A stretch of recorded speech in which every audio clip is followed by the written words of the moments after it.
saudara-saudari, saya mau bagi pesan kita seakan-akan ada 3 masa.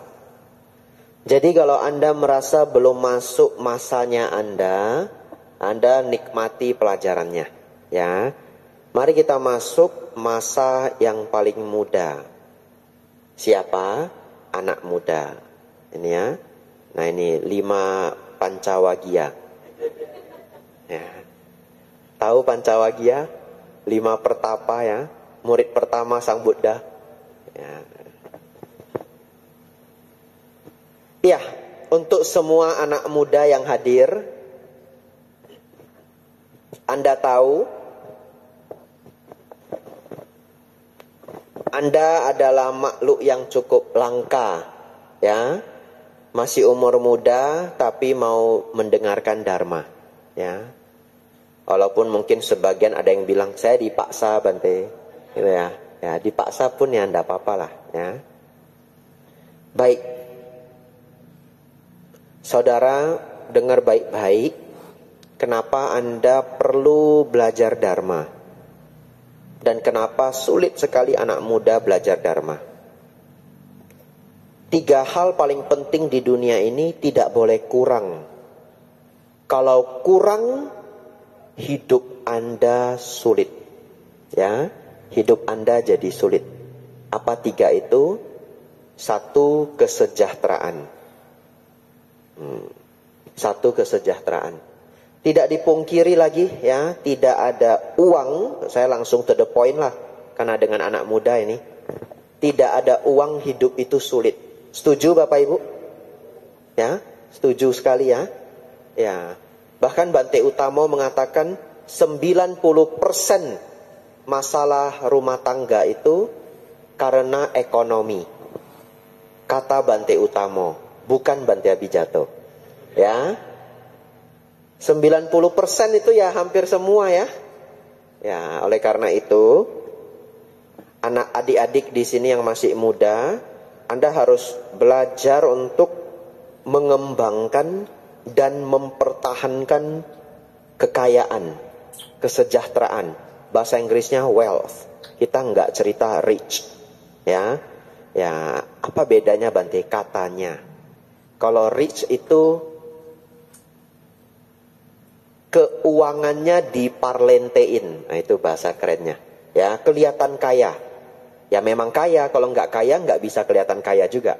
Ya, kaya tapi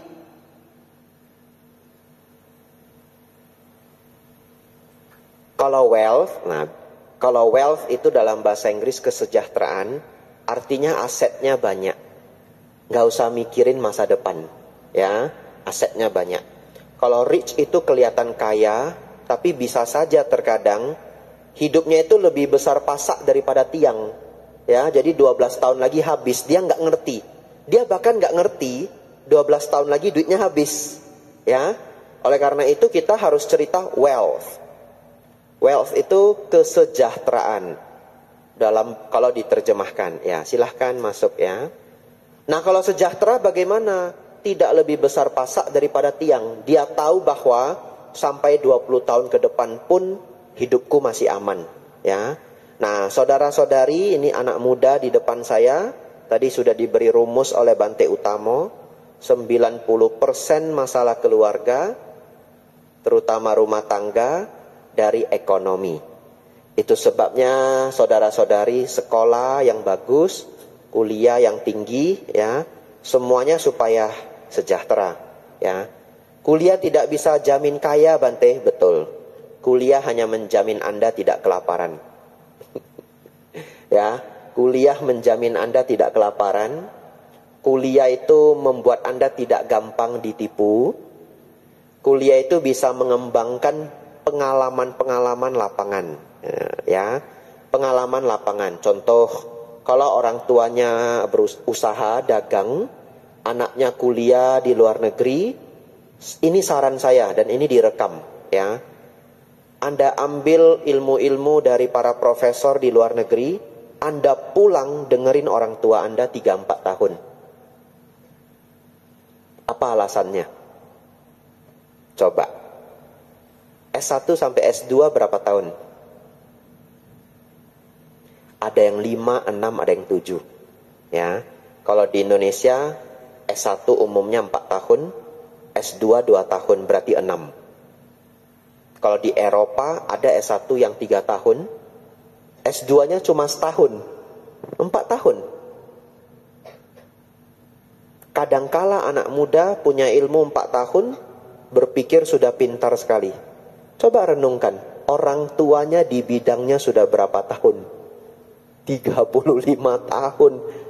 Nggak mau itu ilmu 35 tahun. Ngerti maksud saya? Ya, nggak mau ilmu 35 tahun.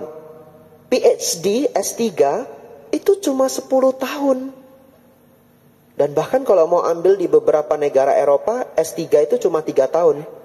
4 tambah 3, tadi 3 tambah 1, 4, tambah 3, 7.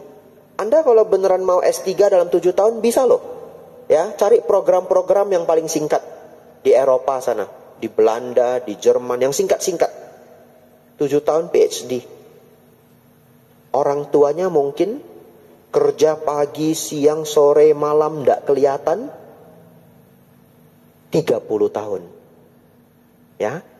Jadi saudara-saudari nanti entah kuliah di Samarinda, Jakarta, luar negeri, Australia, mana-mana. Anda kalau pulang ikut orang tua, nggak harus pulang ikut orang tua.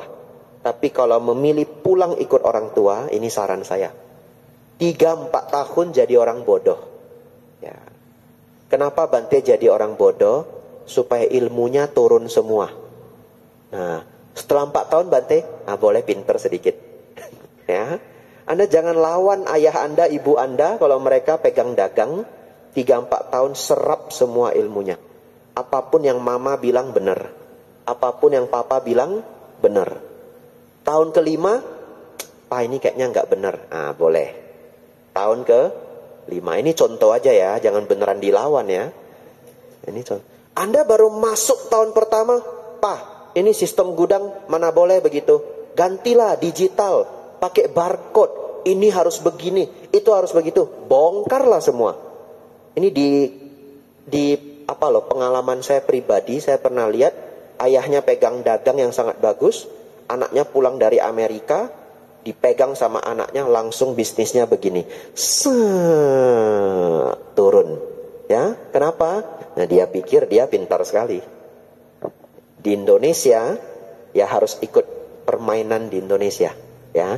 Ini khusus anak muda ya, bahasanya agak modern sedikit. Saudara-saudari, hilang kertas saya. Ya. Saya tidak lanjut bagian kekayaan atau kesejahteraan karena itu bukan ranah saya. Saya hanya mau memberi sedikit masukan. Kalau yang pulang ikut orang tua, ambil ilmu orang tua, ya. Anda gabung dengan ilmu modern Anda. Lanjut nomor 2. Kesehatan.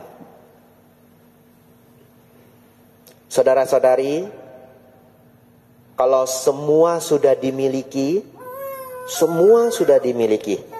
tapi tidak sehat, bisa bahagia? Ya, nggak bisa bahagia. Ya, oleh karena itu, jagalah kesehatan dengan baik. Walaupun akhirnya kita akan sakit, tetapi diusahakan kesehatannya bertahan sebaik mungkin.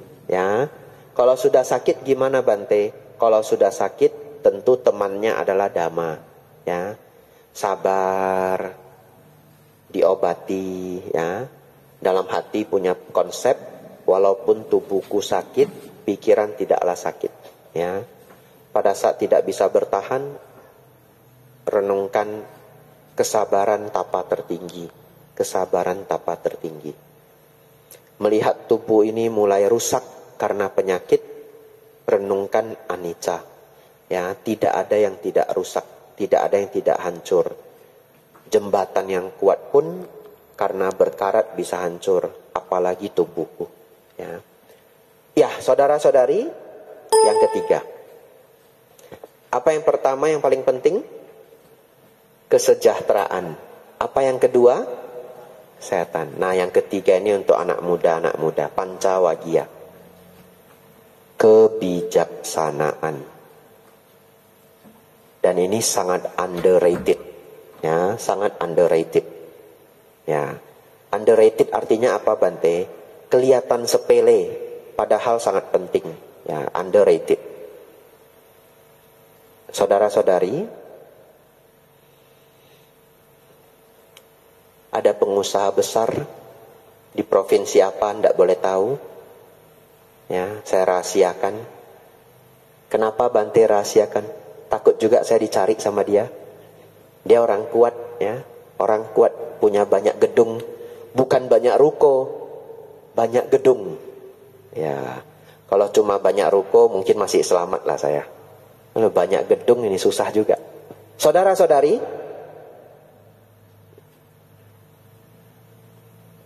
satu ketika anak laki-lakinya berantem sama ibunya. Ibu kandung. Berantem sampai bagaimana? Sampai ke pengadilan. Bisnis mereka sama. Ya. Akhirnya bagaimana? Lupa detailnya ya. Tapi kalau tidak keliru, anaknya menang.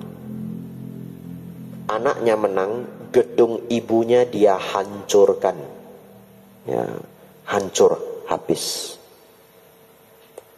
Tidak lama kemudian ibunya nuntut lagi. Kasus yang lain. Ibunya menang. Gedung anaknya diambil. Nah, lebih pintar ibunya. Ya, diambil. Saudara-saudari, saya mau tanya. Punya uang yang banyak, badan sehat, tapi berantem sama orang yang paling disayang. Bahagia apa enggak? Enggak. Pulang kayak neraka, betul enggak? Ya. Belum lagi nanti tua. Nyesal enggak? Umumnya nyesal loh. Ya. Saya ketemu banyak sekali umat yang berantem sama ayah sendiri, sama ibu sendiri. Banyak sekali yang nyesal loh. Ya. Saya punya banyak cerita tapi saya enggak mau ceritakan. Enggak enak nanti orangnya dengar. Ya. Tapi saya punya banyak sekali cerita. Mereka yang berantem dengan orang tua, banyak sekali yang menyesal. Oleh karena itu saudara-saudari, kalau orang tua masih hidup, Anda sudah berantem lama, ya setidaknya Anda berusaha untuk diselesaikan. Akhirnya nggak dekat nggak apa-apa. Ya, karena udah sulit ya, udah 10 tahun nggak ngomong apa. Udah di-clearkan. Satu ketika ada kesempatan, Imlek datang, minta maaf. Dia nggak mau maafin saya, Bante, nggak apa-apa. Kita sudah minta maaf. Ya, saya diusir pula, Bante, nggak apa-apa, pulang aja. Ya, diusir ya pulang. Tapi selesai enggak? Selesai. Jangan benci lagi. Ya, selesai. Kalau dari pihak di sana mau benci kita nggak bisa kontrol. Ya, tapi kita selesaikan masalah itu supaya kita tidak menyesal. Saudara-saudari, ini hanya satu contoh ya, konflik di keluarga. Sekarang kalau keluarga itu konflik ribut, ayah anak atau anak ketiga dengan anak kedua dan sebagainya. Ada hubungannya nggak dengan kekayaan? Nggak ada, dalam artian yang kaya ada yang berantem, yang nggak kaya juga ada yang berantem, ya. Ada hubungan nggak dengan kesehatan? Enggak. Itu satu-satunya hubungannya adalah kebijaksanaan. Ada hubungannya nggak dengan pendidikan? Nggak juga. Ya, ada yang sekeluarga S2, S3 semua berantem, ada? Ada. Ya, ada yang sekolah mereka nggak tinggi tapi harmonisnya luar biasa, ada? Ada. Ada yang sekolah nggak tinggi berantem juga, ada? Ada. Segala kombinasi ada. Oleh karena itu adik-adik yang sudah mau hadir di sini, terpaksa maupun tidak terpaksa, ya, Anda ingat kata-kata saya ini. Saya juga tidak setua itu. Saya hanya umur 33. Ya, jadi Anda yang 23, 24 cuma beda 10 umur. Saya tidak setua itu, ya. Dalam artian apa? Masih sama-sama anak muda. Ya, saya hampir tua. Ya. Anda percaya saya, kumpulkan kebijaksanaan. Kumpulkan kebijaksanaan. Hidup akan akan menjadi sangat baik. Kalau Anda bisa dapat 3 ini, betapa bahagia. Betul Bapak Ibu? Dan ada orang yang tidak tahu, dia tidak punya kebijaksanaan, dia juga enggak tahu.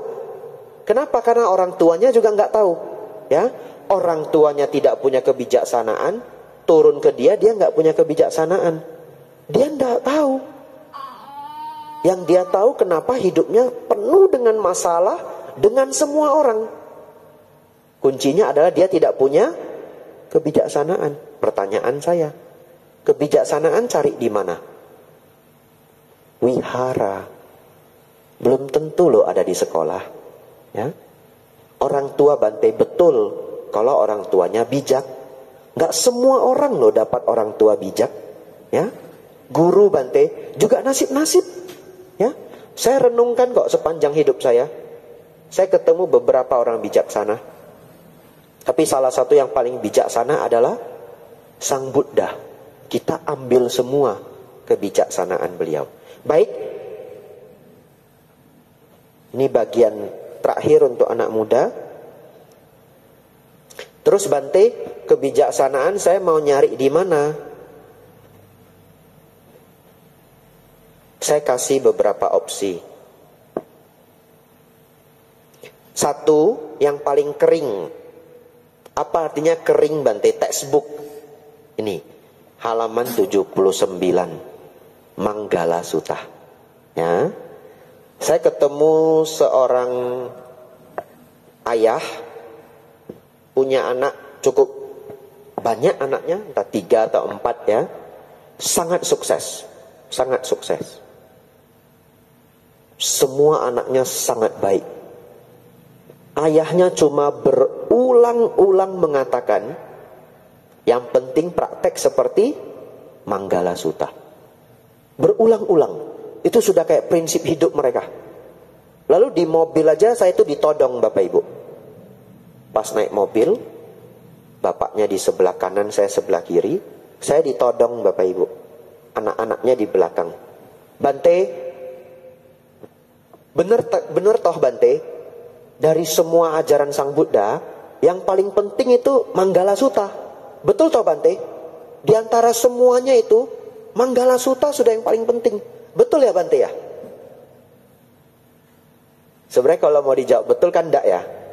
Ada Paticca Samuppada, betul ya? Jalan mulia berunsur 8, dan yang lain-lainnya. Saya diem gini. Tapi saya mikir ya, anak istrinya ada di belakang.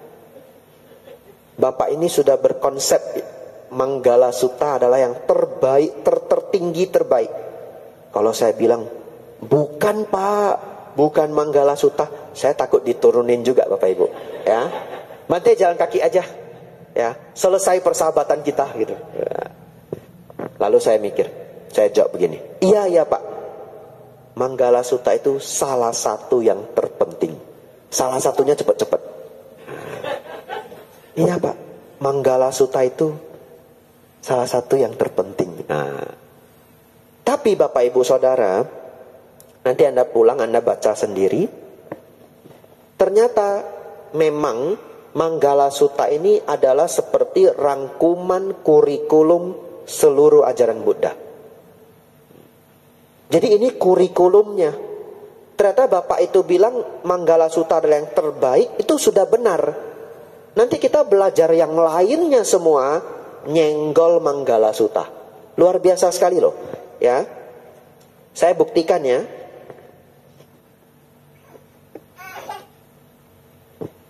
Dimulai dari baik dan buruk ada di sini. Hukum karma dalam artian jangan berbuat jahat ada di sini. Berarti sila selesai, betul ya? Membantu ayah dan istri membantu ayah dan ibu menunjang anak dan istri. Senang melakukan kebajikan. Berdana selesai, betul? Ya. Ini 38, saya hanya baca sebagian. Mendengarkan dhamma pada waktu yang sesuai adalah berkah utama. Kalau mau mendengarkan dharma jadi bijaksana, setuju? Tanya selesai, betul? Lanjut. Sabar, mudah dinasehati, mengunjungi para pertapa, membahas dhamma sesuai pada waktunya, bersemangat mengikis kotoran batin, menjalankan hidup suci, menembus 4 kebenaran mulia, dan mencapai nibbana, tamat. Arahat. Betul ya? Mencapai nibbana, arahat.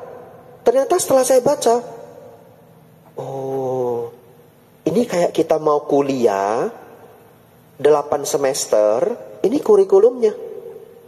Ya, cuma nanti untuk mengembangkan kurikulum inilah kita perlu lanjutan belajar lagi. Nah, untuk anak muda, saya ketemu satu bapak yang sangat sukses ya. Rumahnya gede, imbang 1:1 dengan Pak Afu. Harus dipertemukan ini ya. Ya. Keluarga harmonis. 3 generasi loh harmonis, bukan 1 generasi loh. Ada nenek, ada cucu, pembantu di rumah, karyawan, pembantu banyak, semua happy saya lihat. Ya. Lalu bapaknya santai, santun, hidupnya sangat baik. Ya, sangat membuat orang lain iri. Nah, itu istilah bahasa Inggris. Saya terjemahkan. Sangat membuat orang lain iri. Dan dia hanya mengulang apa? Manggala Sutta. Ini yang paling basic untuk para anak muda. Tidak berhenti sampai di sana. Anda silahkan kumpulkan kebijaksanaan sebanyak mungkin. Kalau mau dari Buddhism, ya harus mau dari Buddhism ya. Apalagi sudah ikut Dhamma Class ya, harus mau dari Buddhism.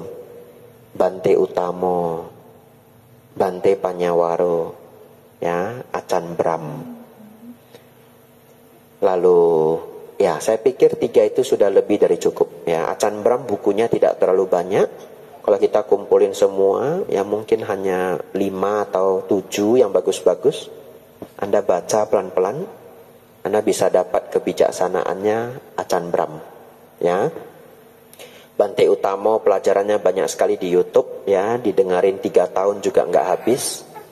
Ya, tapi saya melihat karena beliau mengajar di banyak tempat, pesannya ya cukup berulang.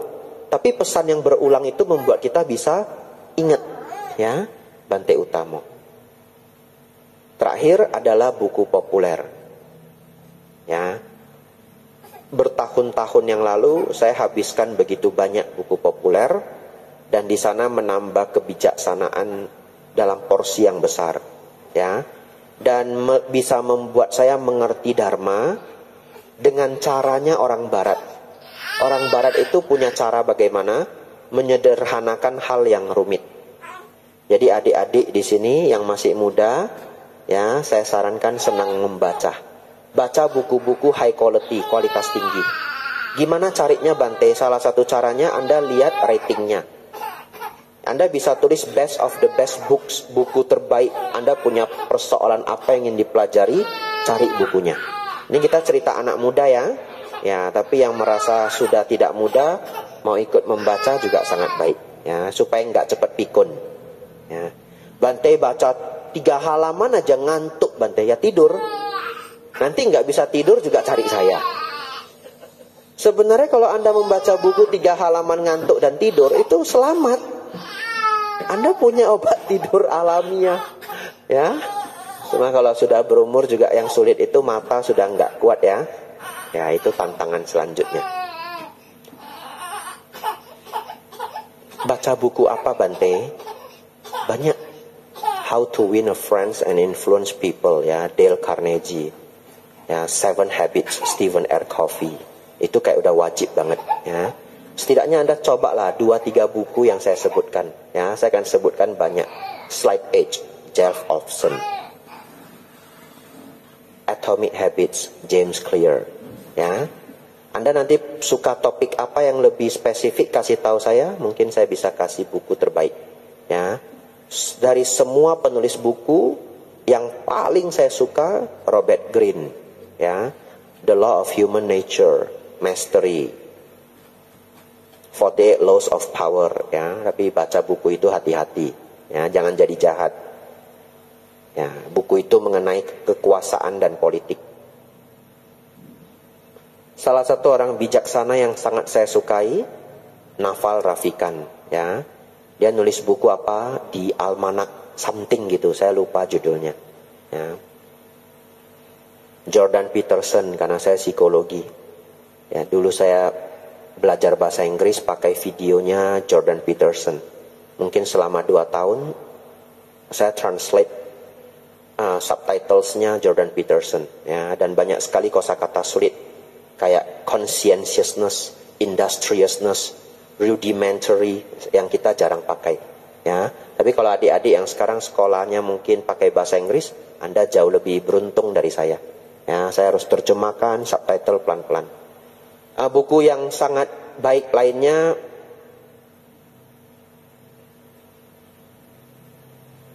tergantung topik apa yang Anda suka, ya. The Four Agreements, ya, sangat bagus. Ya, kebijaksanaan dari Meksiko. The Four Agreements.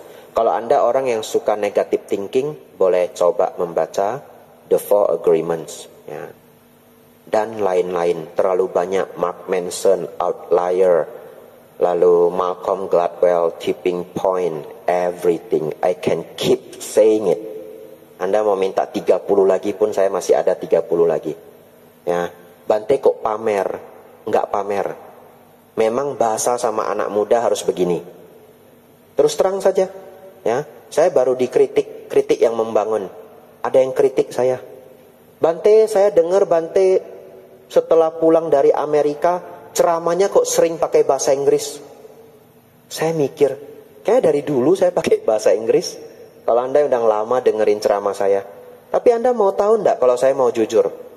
Pulang dari Amerika, saya nggak berani pakai bahasa Inggris. Beneran. Ternyata apa yang saya pelajari di Indonesia selama ini, sampai di sana ngobrol sama orang bule, bobempe, ting putong. Ngerti, tapi banyak sekali yang miss. Banyak sekali yang miss. Ternyata yang kita tonton di video lewat YouTube dan sebagainya, itu adalah bahasa Inggris yang kayak udah mereka formalkan. Saya susah jelaskannya, ya. Kalau video pelajaran dari dosen, dari apa, saya bisa ngerti semuanya. Tanpa subtitle, saya bisa ngerti semuanya. Tapi percakapan harian, saya terkejut loh. Saya nggak bisa ngerti loh. Saya bisa miss 30%. Sampai mereka tahu bahasa Inggris saya itu bukan orang native. Bukan orang Chinese yang lahir di sana. Karena kalau kita wajah Chinese pun dia pikir kita lahir di Amerika. Tapi begitu dia lihat kita kagok, ya, oh dia sadar kita bukan dari sini, dia turunin level bahasanya. Saya baru ngerti. Lalu saya pernah ketemu ibu-ibu orang kulit hitam. Ibu-ibu orang kulit hitam di jalan tiba-tiba panggil saya. Hi, you're a monk, right? Buddhist monk. Kamu biku bahasa apa, biku Buddhis ya? Ya, saya bilang. Lalu dia ngomong cepat sekali. Pardon? Apa ini? Mampus saya, ya toh? I can't understand you. Saya sudah bilang I can't understand you. Saya nggak bisa ngerti kamu. Dia ulang lagi. Pulang aja lah saya, ya. Anda cari ceramah saya dalam bahasa Inggris, nggak ada. Jadi setelah saya tiba di Amerika, saya jadi pesimis. Jadi saya dapat kritiknya bagus, ya. Bante kok seneng pakai bahasa Inggris setelah pulang dari Amerika. Mungkin dia mau ngingetin saya, apakah Bante jadi sombong gitu ya? Enggak. Saya di sini di Samarinda saya mau ngaku. Setelah saya tiba di sana, saya jadi nggak berani ngomong bahasa Inggris. Ya. Kalau beberapa hal saya keluarkan bahasa Inggris, itu karena 2 hal. Satu, saya ngajarnya banyak anak muda dari kampus yang pakai bahasa Inggris. Ya, banyak sekali kampus di Jakarta pakai bahasa Inggris. Jadi, ya saya pakai aja bahasa Inggris karena beberapa hal itu lebih kena pakai bahasa Inggris. Contoh, don't take rejection personally. Don't take rejection personally. Ada yang paham? Paham ya? Yang bisa bahasa Inggris paham. Don't take rejection personally. Itu mau diterjemahkan sulit. Bisa kok Bante, bisa. Don't take rejection. Jangan ambil penolakan personally, secara pribadi. Masih nggak kena, ya. Jangan ambil penolakan secara pribadi, nggak kena. Terjemahkan lagi. Jangan sakit hati karena ditolak. Gitu ya. Ya, jangan sakit hati karena ditolak. Tapi Anda tahu enggak? Enggak pas 100%. Tetap lebih enaknya itu don't take rejection personally. Tapi saya keluarkan kalau ngajar di Jakarta, saya tahu semuanya ngerti, ya. Kadangkala keluar peribahasa Inggris, dog eat dog world. Dog eat dog world, itu sangat terkenal. Diterjemahkan jelek. Dunia di mana anjing makan anjing. Bahkan itu aja udah ditambahin. Kalau mau diterjemahkan bulat-bulat, dunia anjing makan anjing. Nah, ini dia aja ketawa. Jadi memang beberapa hal nggak bisa diterjemahkan biar dapet feelingnya. Kok saya jadi curhat ya? Saudara-saudari,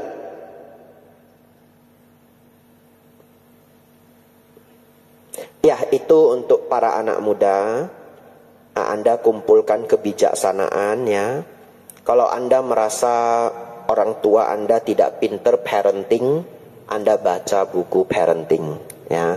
Kalau Anda merasa orang tua Anda tidak pintar kelola uang, ya, pernah sukses kemudian jatuh gitu, berarti Anda cari buku-buku tentang keuangan, ya. Kalau Anda merasa kenapa semua keluarga saya pendek umur, ya hukum karma, jangan begitu, ya. Mungkin pada tidak ngerti kesehatan, ya Anda lebih concern dengan kesehatan. Ya itu bagaimana mengambil buku untuk kemajuan hidupnya. Nah tadi saya ada membahas parenting, ya. Ada satu penulis buku saya sangat suka. Anda mungkin boleh mulai dari sana. Kalau Anda mau cari mengenai parenting, namanya adalah Richard Templar, ya, Richard Templar. Tidak tahu pronounce yang bagus bagaimana, tapi Richard Templar, ya, Anda nanti cek di Google. Selesai untuk anak muda.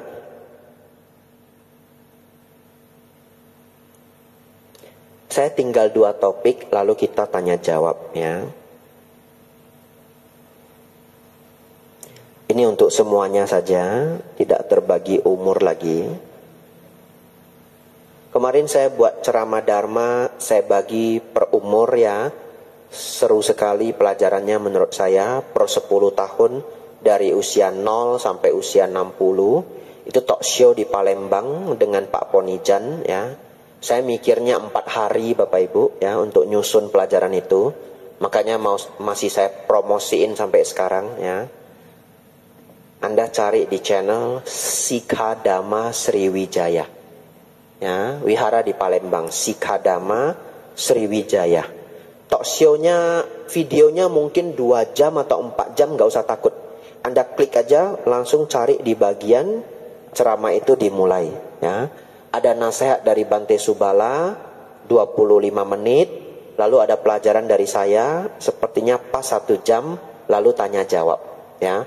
Seru banget, banyak sekali pelajaran-pelajaran menarik karena mikirnya 4 hari. Ya, Anda bisa lihat bagaimana ceramah Dharma yang dipikirkan 4 hari. Ya, Anda bisa lihat. Nah, saudara-saudari, Sikadama Sriwijaya, ya, bagi yang mau catat. Sikadama Sriwijaya. Sikha itu SIKKHADAMA. Saya lupa K-nya 1 atau 2. Ya, sepertinya 2. Sikadama Sriwijaya. Saudara-saudari, ini untuk semuanya.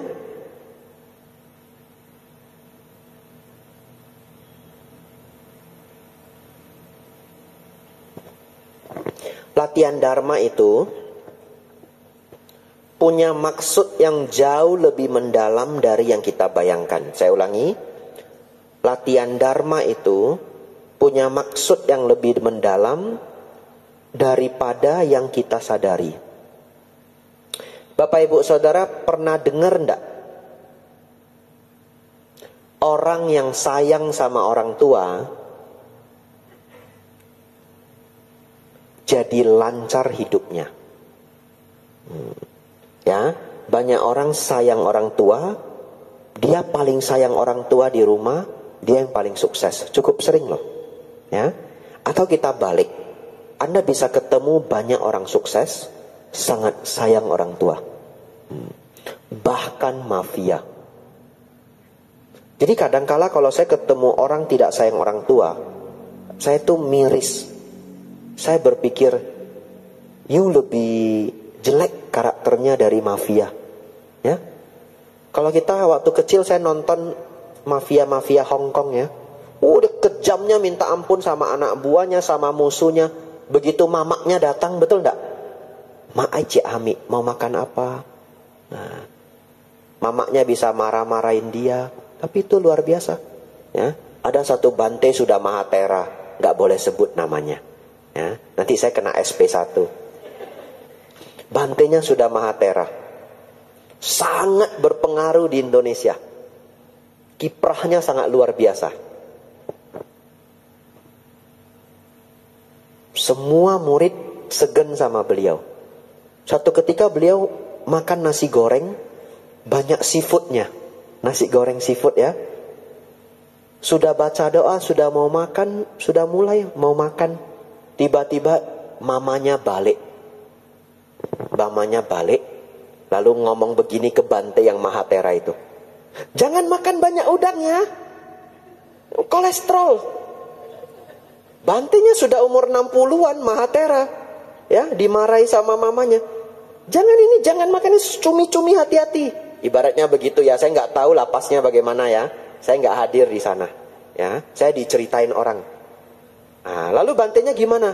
Iya ma, gitu. Luar biasa enggak Bapak Ibu? Ya, itu sangat luar biasa.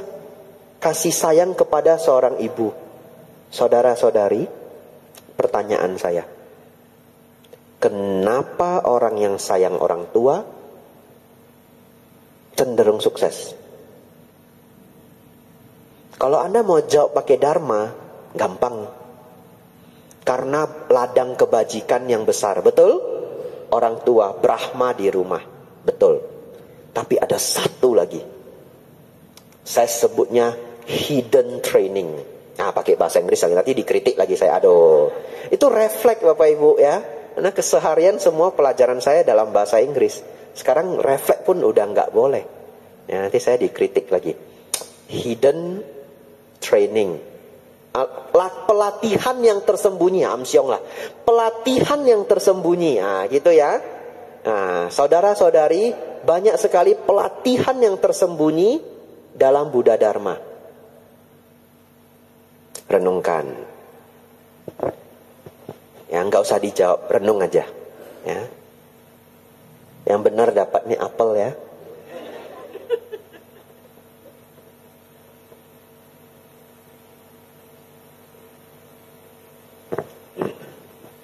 Siap-siap Bapak Ibu ya. Ini saya mikirnya lama. Dan Anda bisa dapat jawaban yang logis. Selain jawaban dharma. Karena ladang kebajikan. Ya. Bapak Ibu setuju enggak? Kan banyak Bapak Ibu yang umurnya di atas saya. Ya. Saya sering ketemu orang sukses. Saya dengerin cerita mereka. Tidak semua tapi banyak. Yang di dalam ceritanya itu dia ketemu orang. Ketemu orang itu bisa teman, paman ya, sepupu, kenalan, ngasih tahu dia ini bagus, bahkan dia dibimbing, dikasih jalan. Sering sekali loh. Jadi Bapak Ibu pernah enggak atau cukup sering enggak mendengar orang yang menjadi sukses berkat bantuan orang lain? Ada? Ya. Bantuan gak harus uang ya. Yang zaman ini kita sebut koneksi, betul? Ya, bahkan ada orang yang bilang koneksi itu segalanya. Sampai ada yang begitu loh. Pertanyaan selanjutnya. Kenapa orang itu mau bantu? Itu. Kalau orang yang membantu itu umumnya kan dia sudah sukses juga, betul? Pertanyaan selanjutnya, yang sudah sukses ini pinter apa nggak pinter? Pinter, ya. Apalagi kita kalau cerita berbisnis itu sulitnya minta ampun, tidak ada manualnya. Karena masalah yang muncul itu kadang belum pernah terjadi.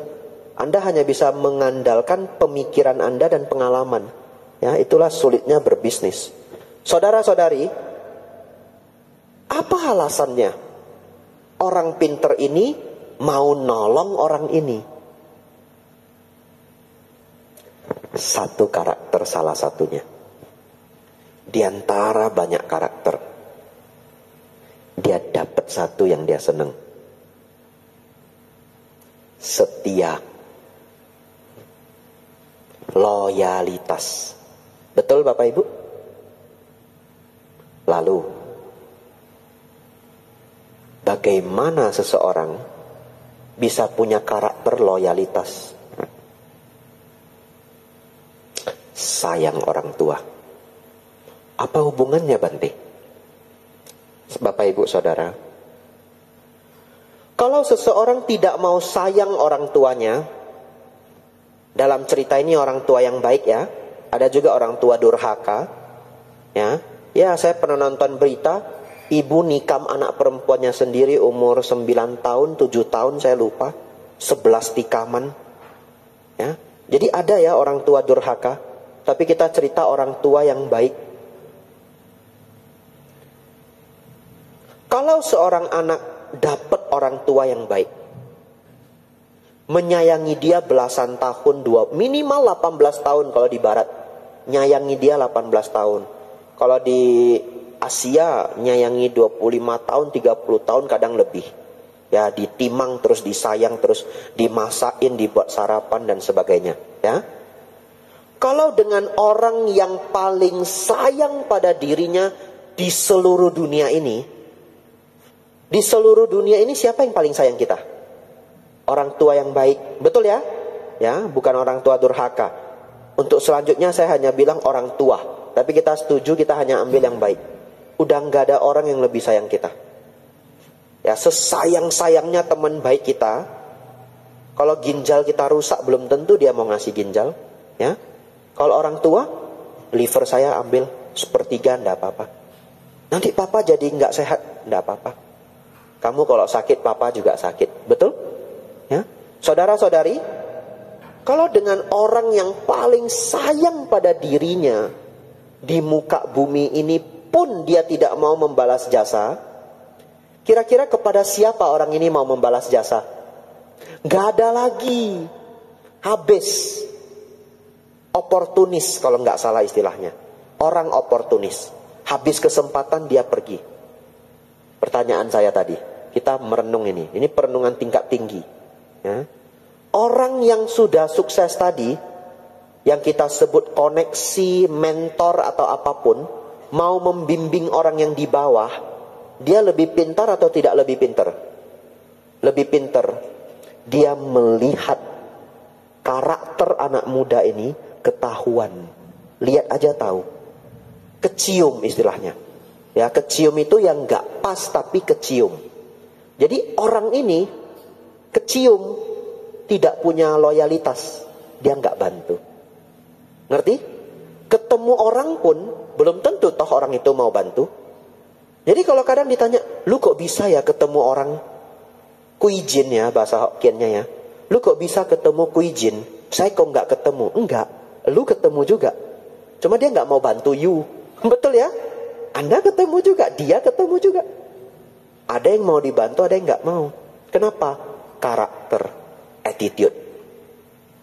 Tapi anak muda yang sangat sayang orang tua, gaji pertama aja dia kasih ke orang tuanya.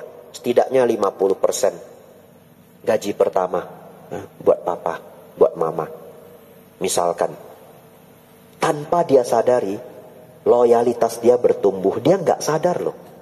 Makanya saya sebut ini hidden training. Latihan yang tidak nampak. Sayang sama orang tuanya. Ya, dia ingat orang tuanya. Ingat orang tua itu sulit Bapak Ibu. Lebih gampang ingat pacar. Real. Betul ya? Ya, lebih gampang ingat pacar. Kenapa? Ingat orang tua tuh harus dipaksa-paksain. Ya, ada yang natural, ada yang tidak senatural itu. Kan pikiran orang berbeda-beda. Tapi dia selalu latihan orang tua number one. Ya, mau dana makan ke wihara, ini dulu saya praktekin. Ya, saya mau dana makan ke wihara, saya ingat papa saya.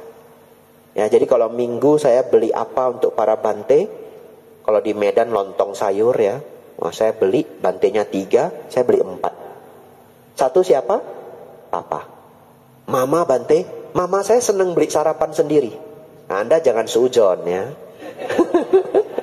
Kalau mama saya, kita beliin dia sarapan, dia kadangkala dia punya sarapan favorit, dia hari itu dia pengen makan apa. Terus bante beliin apa? Kue. Netral ya.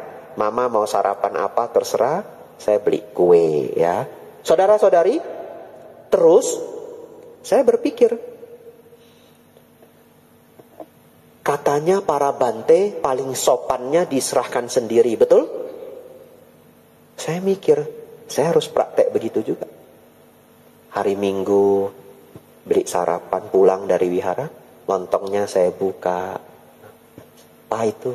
Saya beliin lontong. Sudah full service. Ya, bukan cuma ada lontong Pak itu. Udah full service.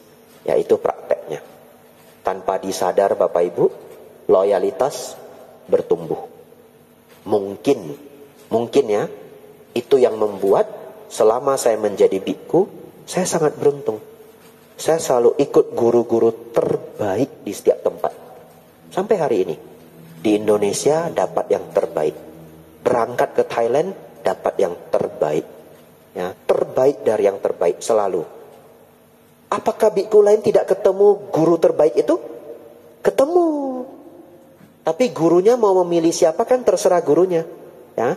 Jadi ini untuk semua anak muda, ya, sayang orang tua. Anda akan muncul karakter dari alam bawah sadar Anda yang Anda nggak bisa palsuin. Orang lain akan merasa. Ya, pokoknya deket anak ini anak beda ini. Saya senang sama dia. Kadang-kala orangnya juga nggak tahu loh. Bedanya apa ya? Nggak tahu. Tapi anak ini bagus. Ya, dia cuma bisa bilang anak ini bagus. Saya mau bantu dia. Saya senang sama dia. Ya, lalu diangkat jadi kepala cabang. Bentar aja, naiknya cepat sekali. Saudara-saudari, nomor 2. Sudah 8.25 ya. Nggak usah tanya lagi lah nanti ya. Habis. Ya, boleh ya. Mau bertanya juga boleh. Saya ikut aja. Ya, sampai agak malam juga enggak apa-apa. Bapak Ibu Saudara, ini juga saya sebut hidden training. Latihan tersembunyi. Latihan dengan hasil yang tersembunyi. Nah itu.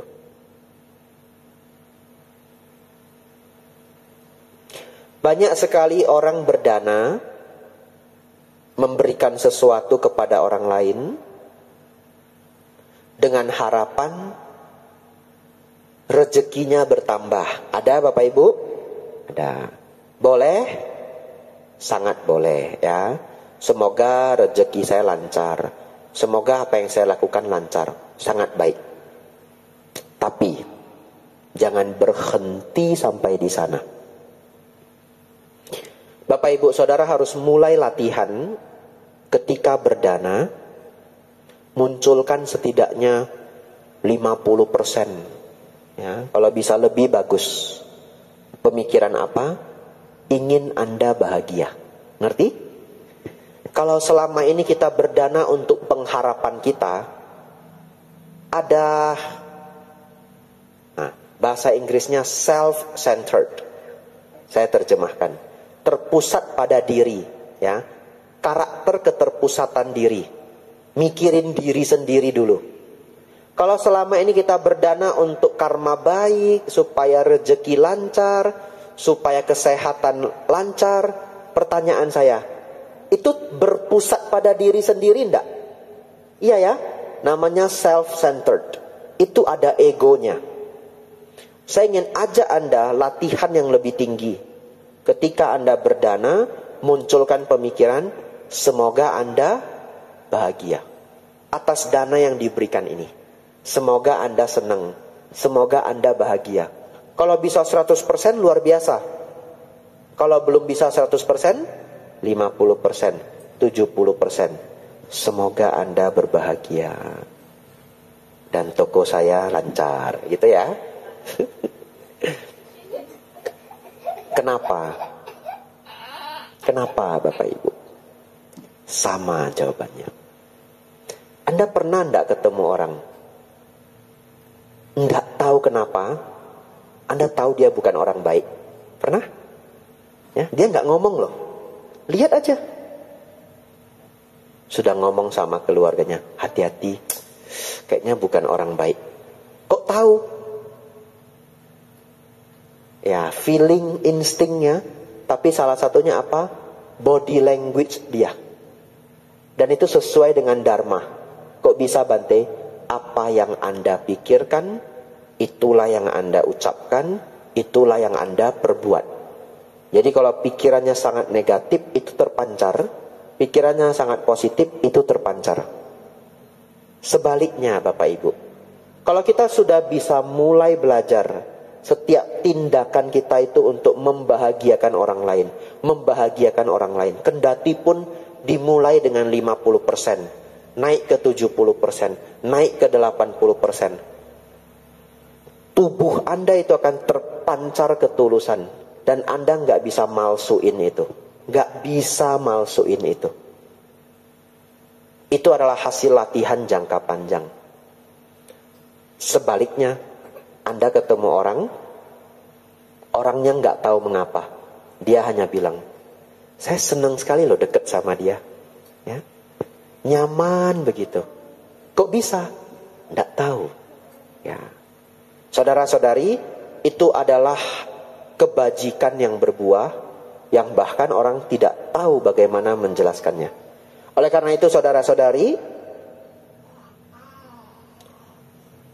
praktiklah dhamma dengan sepenuh hati, Anda dapat manfaat jauh daripada yang bisa Anda pikirkan.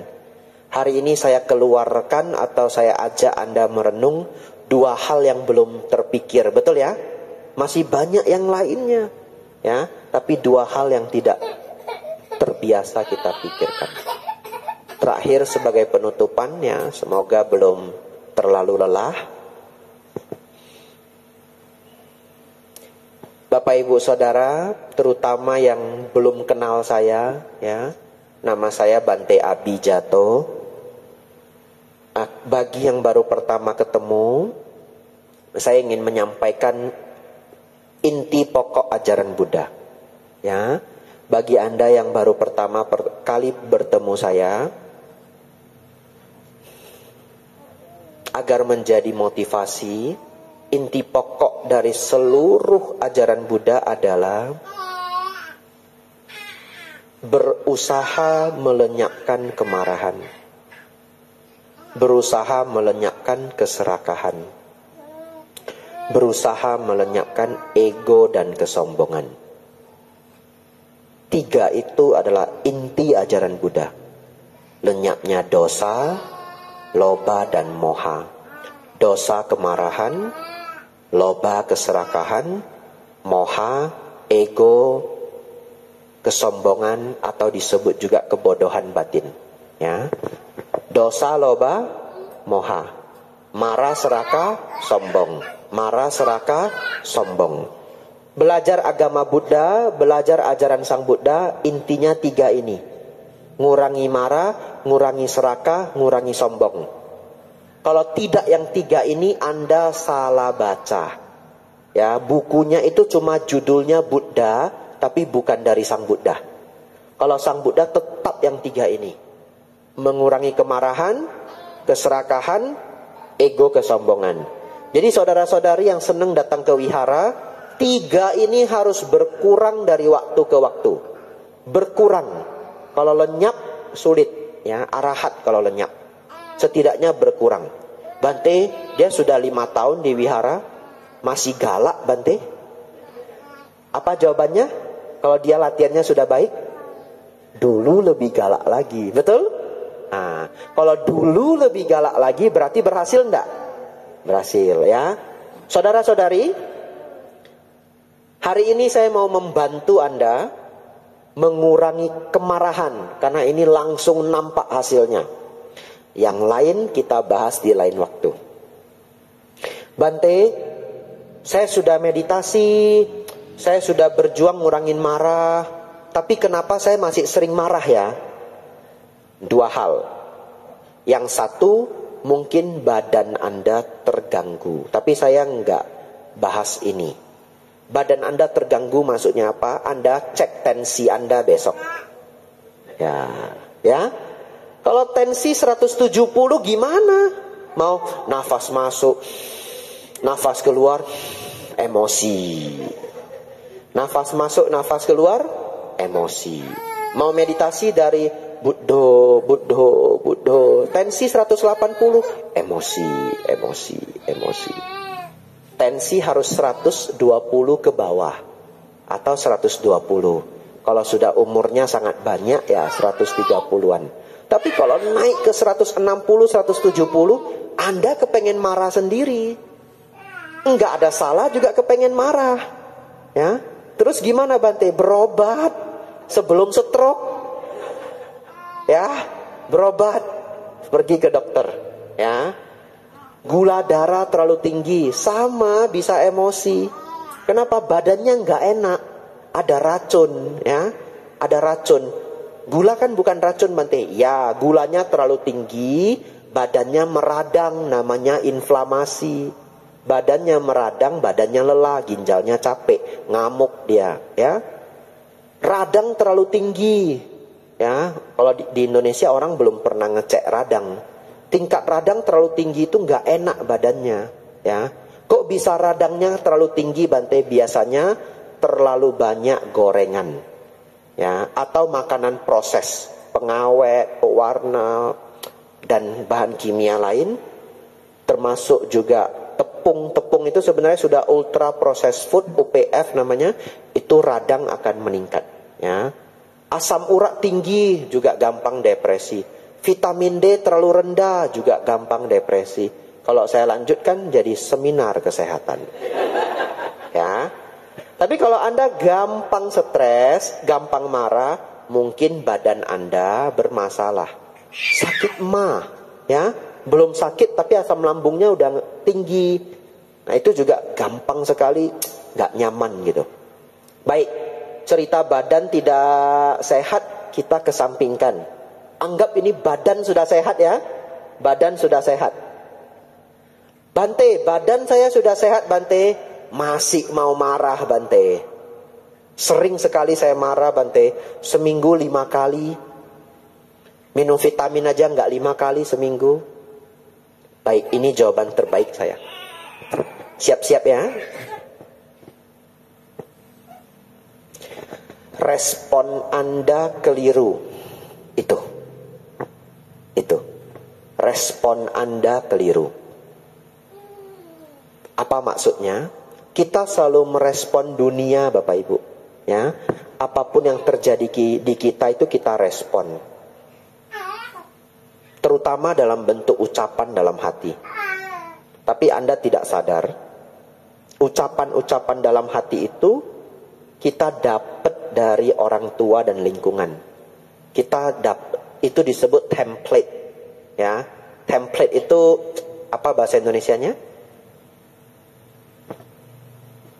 Cetakan, ya, lebih kurang cetakan. Nah, udah template-nya begitu, udah cetakannya begitu. Kita hanya mengulang. Itu yang kita download dari kecil, kita masukin ke kepala kita. Saya kasih contoh. Bapak Ibu anggap ya, kita semua pedagang. Anggap ya, kita semua pedagang. Jualan. Kita semua pedagang. Contoh yang pertama, orang tua kita, ini contoh ya, orang tua kita dagangnya itu dari waktu ke waktu turun, nggak bagus, ya, sampai akhirnya tokonya tutup. Kita belajar dengan ayah yang dagang nggak pinter, contoh ya, Baik, ikut si ayah. Si ayah packing barang. Orangnya belanja, dia packing. Lalu dia tanya, sudah semua Pak? Sudah. Nah, dia mau tutup toh bonnya, ya. Tiba-tiba orangnya nambah. Anggaplah toko obat ya, karena saya dulu jual obat Bapak Ibu ya. Contoh yang lain saya bingung ya. Itu bedak Johnson & Johnson ada? Ada. Mau ya 2 botol. Pergi ambil 2 botol. Ada lagi? Itu aja. Tutup ya, mau packing ini. Fitcom ada, Fitcom. Fitcom itu murah. Jadi ngambilnya kesel. Ya, Fitcom ada. Berapa lusin? 3 aja yang jeruk. Selusin pun enggak. Begitu ya? Ada lagi? Coba dipikir. Itu aja. Jalanlah ke belakang. Ini udah emosi nih. Ya. Jalan ke belakang, dia ngomong apa di belakang? Sikit-sikit nambah, macam beli banyak banget. Habis waktu saya ngurus dia 1 orang. Anaknya rekam enggak? Rekam loh. Anaknya rekam loh. Keluar lagi. Udah mau packing. Minta Hansaplast Jumbo 2 ya. Ini mau apa lagi? Hansaplast saja, nggak ada lagi. Yakin. Sampai digituin pelanggannya. Kabur enggak? Kabur. Pelanggannya kabur. Sekarang orang tua nomor 2. Orang tua nomor 2 ya. Nah, sama-sama jualan. Wah, toko obatnya laris luar biasa. Sama kasusnya. Sudah packing. Orangnya mau nambah. Fitcom ada? Ada. Mau berapa Pak? Berapa lusin? Yang jeruk 3 ya. Jeruk 3. Strawberry mau? Anggur? Ditawarin. Vidoran Smart. Ada yang sirup juga loh. Anak rekam enggak? Rekam. Itu Vidoran Smart 2 botol yang besar. 6 aja Pak. Laris loh ini. Bolehlah 6. Lalu dia balik ke belakang. Kalau dagang gini nak. Betul? Jangan pakai marah. Senyum. Berhasil nggak anaknya? Itu saya cuma kasih 1 contoh loh. Kalau 20 tahun? Kalau 20 tahun ikut orangnya boleh siapa aja. Tidak harus orang tua. Paman, tetangga ya. Dia ngedownload ke kita itu salah terus. Kita besarnya salah terus. Terakhir. Nunggu barang. Ini paling sering ini. Ya. Sudah milih baju, milih 1 jam, dapat model yang cocok. Lalu bilang sama karyawannya, ini ukuran XL ada enggak? Kok XL ya, karena saya gemuk ya. Gantilah ya, M. Nah, M ya. Ini ukuran M ada enggak? Oh, saya cari ya kak ya. Ya silahkan. Baliklah dia ke belakang, ke gudang. Nyari baju. Kita cari model itu 1 jam. Ya. Dapat model itu 1 jam. Minta dia cari M. Masuklah dia. Lewat 5 menit. Komentar kita apa? Ini ayah yang buruk. Contoh ya.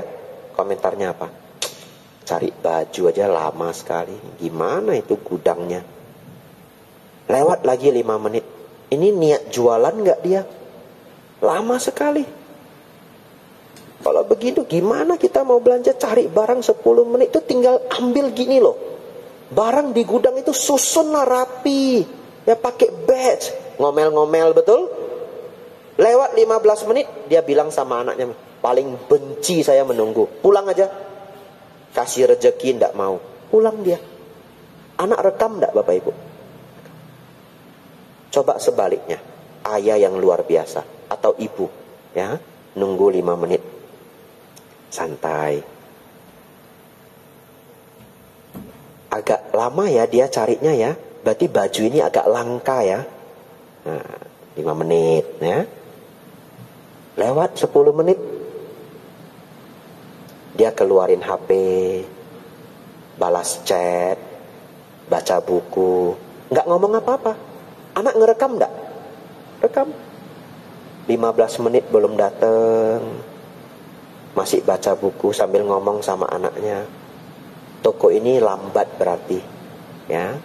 Ya, lain kali kalau buru-buru jangan kesini. Tapi marah enggak? Enggak. Akhirnya 20 menit. bajunya keluar. Akhirnya baju pilihan kita. Ada marah Bapak Ibu? Anak ngerekam? Rekam. Kalau Bapak Ibu yang ada di sini pemarah, kadangkala yang salah mungkin bukan Anda, ya. Tapi yang salah adalah apa yang Anda download, apa yang Anda rekam. Terus gimana Bante? Rekam yang baru, ya, rekam yang baru. Gimana caranya Bante? Dengar ceramah Bante Utamo, dengar ceramah Bante Panyawaro, Bante Santacito, Bante Atadiro, Bante Damadiro, ya. Bante kok ndak bilang Bante Abijato? Masa saya bilang nama saya sendiri, ya? Saudara-saudari, dengar itu perlu beberapa bulan, bahkan lebih dari setahun. Supaya apa? Download lagi yang baru. Karena mau melawan yang 15 tahun, 20 tahun dengan 1,5 jam pelajaran sulit, ya. Kadang kita termotivasi tapi minggu depannya kumat lagi. Anda kalau ikut dhamma kelas pasti Anda jadi sabar 2 minggu, ya. Iya toh? 2 minggu. Minggu ketiga kumat. Dengar lagi. Anumodana Bapak Ibu.